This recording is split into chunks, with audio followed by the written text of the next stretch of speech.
各位网友，大家好，欢迎收看漫游上海观天下频道。公者千古，私者一时。这句名言出自全国重点文物保护单位中国三大碑林的湖南务溪碑林中晚清名臣吴大成、吴台铭中的用语。时任全国人大常委会副委员长的雷洁琼女士，在1994年5月参观韶山毛泽东遗物展时，借用“公者千古，私者一时”这句千古名言为毛泽东遗物展题词以来，被广为传颂。从故居又来到陈列馆，重温毛主席立志改造中国于世界伟大实践的光辉一生，特别是毛主席一家为革命、为人民壮烈牺牲了6位亲人，雷老怎么也抑制不住内心的悲愤和对毛主席的无限的敬仰之情。特别是毛主席一件打了73个补丁的睡衣和一双补了又补，最后被鞋匠丢弃又拾回来再穿上的皮拖鞋，还有一张组织上托外交部工作人员在国外为主席买回的香烟过滤嘴发票，主席发现了之后批示不准公款报销，一定要自费。雷老为主席的勤俭节约与公私分明的品德感动万分。毛泽东遗物展引起了雷老的深思，他深感向当代青少年大力进行优良革命传统教育，特别是艰苦奋斗、勤俭节约的教育，是党和国家的一项艰巨而重大的政治任务。雷老经过反复思考比较，写下了“公者千古，私者一时”的这一传世名言。他认为能引导清廉人生，能教育子孙后代，能引领时代风尚。毛主席正是这样的伟人，真是让人感慨万千啊。现在我和各位老铁分享一篇好文，标题叫做《感谢邓小平，让我们重新认识了毛泽东的伟大》。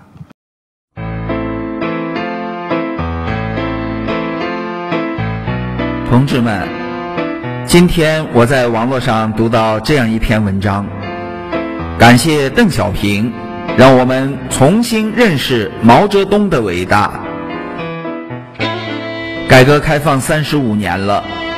，13亿中国人从最初不顾一切的疯狂追求财富、追求金钱的狂热中，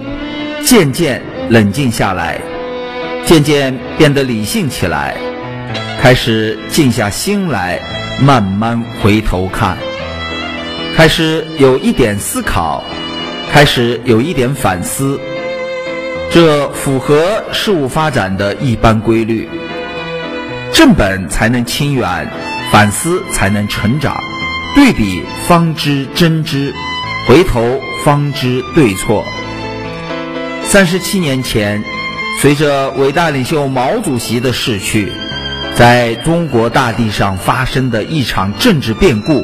也在悄无声息地开始了。主席的夫人江青被抓了，主席唯一的侄子也被抓了，4人帮倒台了，华国锋也没维持多久就被拿下了。文革中走红的人真正的倒霉了，文革中打倒的人以强硬的势态登上了中国的政治舞台。当时中国的人民静悄悄地以旁观者的身份漠然地目睹了这一切。一场变革看来在所难免，一场变革看来势不可挡。回头看，这绝不是某1、2个人或某一个势力集团的责任，从某种意义上说，是全体中国人的事情，是我们这个民族的事情。要说责任，每个人都有责任；要说负责，得由我们这个整个民族来负责。时光荏苒，一晃走过了34年，回头惊眸，发现我们已经走得太远太远了。一路走一路改，一路走一路变，一路走一路开，一路走一路放。问：我们到底要到哪里去？问：我们的理想到底是个啥？问：我们的追求又是个啥？问：我们的精神支柱还有吗？问：我们的国家明天究竟会怎样？亲情越来越淡，爱情越来越少，真情快要绝迹，一切都反过来了，剩下的就是钱，利益至上， GDP 独大，私自遍地开花，社会复杂了，人心不古了，道德没有了，伦理不在了，诚信荡然无存了，慢慢的，毛主席时代所拥护的都被打倒了。聪明者言，那是务虚，是精神鸦片，现代人都不需要了。35年前，中国的鬼在努力变成人；35年后，中国的人大都已变成鬼。35年前，阶级差别已经越来越不明显，人与人差别越来越小。从卫星照片很直观可以看出，中国大地一个颜色，很少变化，红色占据了每一个中国人的心，从里到外，不管你愿不愿意。这就是毛主席28年执掌中国以来改造的结果。毛泽东一生就在做一件事情，年少立了一个志，到死都在尽力完成它。改造中国，改造中国人，目的就是让绝大多数中国人过上从没有的好日子，真正的当家做主人，不再受压迫，不再受欺凌。用群众运动和革命运动来打击官本位、金本位，打击腐败，让领导干部夹起尾巴做人，自觉接受人民的监督。用军民团结如一人的铁拳来狠狠打击列强对中国的欺凌和觊觎，用自力更生艰苦奋斗来激励民族精神，激励民族自主创新，用好好学习天天向上来寄望于下一代，用向雷锋同志学习来树正气、做好人、净化社会环境，用焦裕禄、张思德来树立真正共产党人的榜样楷模，用为人民服务作为党的宗旨，密切干群关系，用力捧鲁迅向旧文化、旧势力开刀，用无产阶级世界观和共产主义理想来彻底改造中国人。然生死上天定，凡人不可为。毛主席走了，世道却改变了，可这苦心又有几人能理解？这就是中国人喜新厌旧、反复无常、薄情寡义、过河拆桥、忘恩负义。这些汉族人的劣根性在主席走后又开始抬头了。人性的丑恶被主席打压了整整28年了，压抑得太久了，该出来了。蜜罐子待得太久了，就想换换口味，尝尝辣的，能不能辣死人？感谢邓公，深知国人的悲性，顺势利导，登高一呼，应者云集，一场看似坚不可摧的革命就这样轻轻地结束了。你轻轻地来了，正如我轻轻地走了。潘多拉的魔盒一旦打开了，从来没有轻易地合上过。就这样，穷怕了的中国人在邓公的带领下一路狂奔，向钱大人冲了过去，边跑边喊着钱钱钱，我爱你，我爱死你了。边跑边唱着幸福的小曲，边跑边感谢邓公。一个老人在南海边画了一个圈，资本主义。邓公说，不管白猫黑猫，抓住老鼠就是好猫。邓公又言，莫争论，发展才是硬道理。就这样一口气跑了35年，就这样抱着钱大人紧紧不放了35年，突然间发现跑不动了，累了，该喘口气儿了。当一头栽倒在大地母亲的怀抱时，才发现拼着老命跑了35年，竟狗屁不值。前面深不可测，前途不知在哪里，带着一脸的茫然，开始左顾右盼起来，很不情愿地开始反思，寻思着向后瞅瞅，一瞅，万般滋味瞬时涌上心头。发现房子住不起了，孩子上不起学了，病看不起了，身体完蛋了，家庭不牢靠了，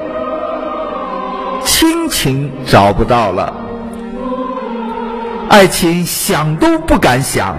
渐渐的吃饭也吃不起了，社会保障找不到了，工人下岗了，学生失业了，钱不好赚了，开始常回头看看，常回头看看。农民大哥变成了农民工、包身工，工人变成了打工妹、打工仔，老九变成了专家教授，恶霸地主变成了企业家，社会栋梁、人大代表、政协委员，特色社会主义变成了资本主义，让一部分人先富起来后，他就死活不带后富者。人民公仆变成了公务员，为人民服务变成了为人民币服务，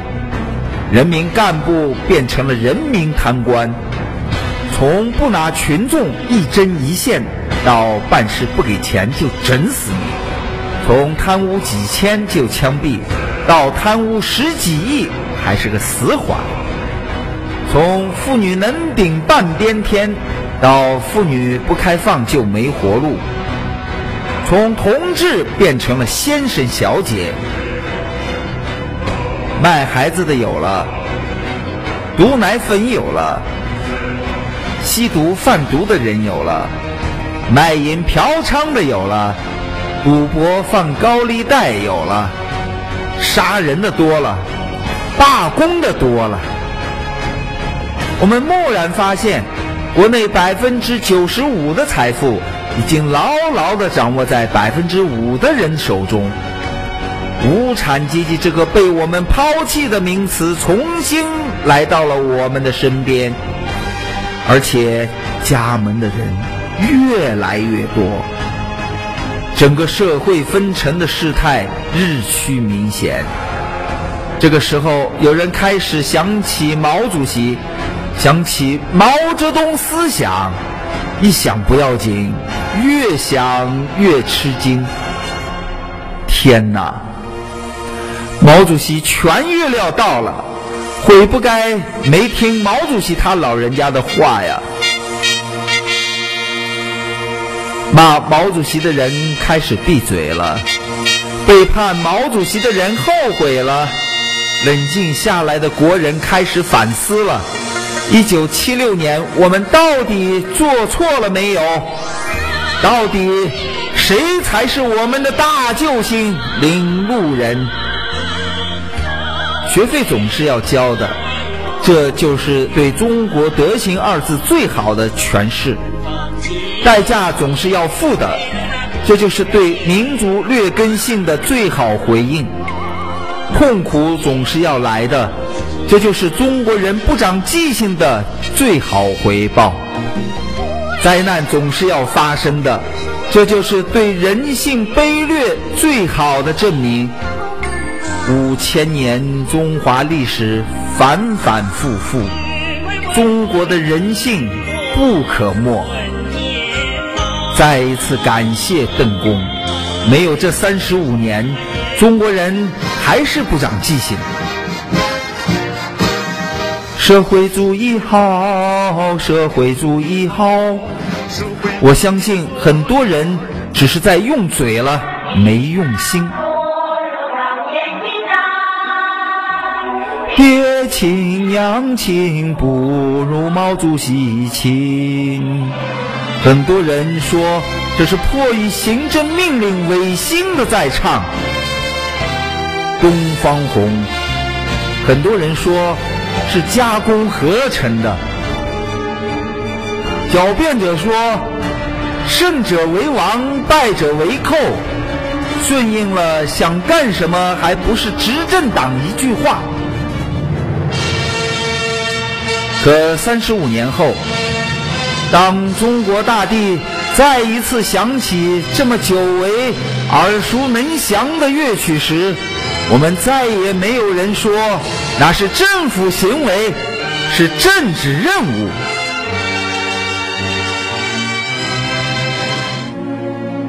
感谢邓公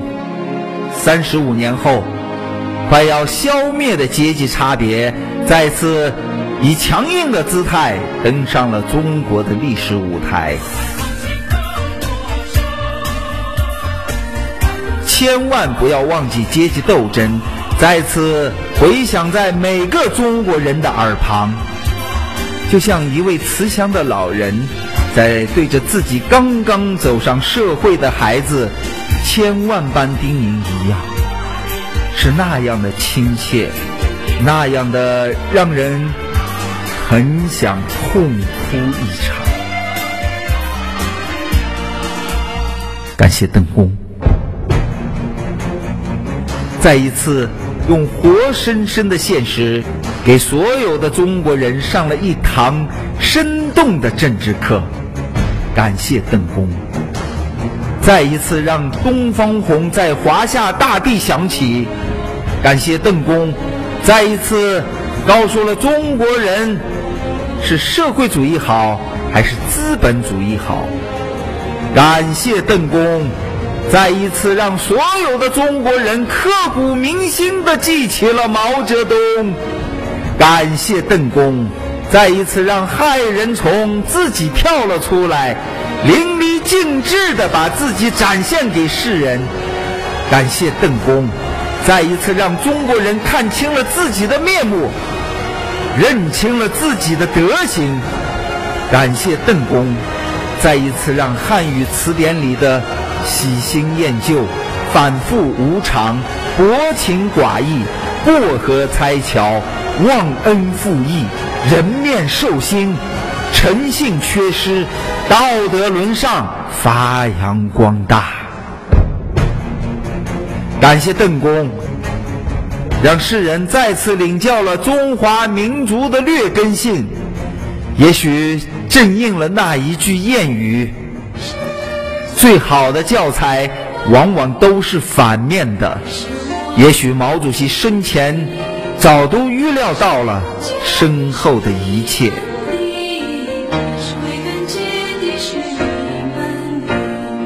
从某种意义上说，建国史其实就是党内两条政治路线斗争史，直到不后退出，乃至将来从没停止过。你的青年人朝气蓬勃，正在希望今天答案快要揭晓了。把酒点缀太阳。本期讲完了，节目制作不易，如果老铁们觉得节目做得还不错，就请点赞留言，特别要转发，谢谢大家。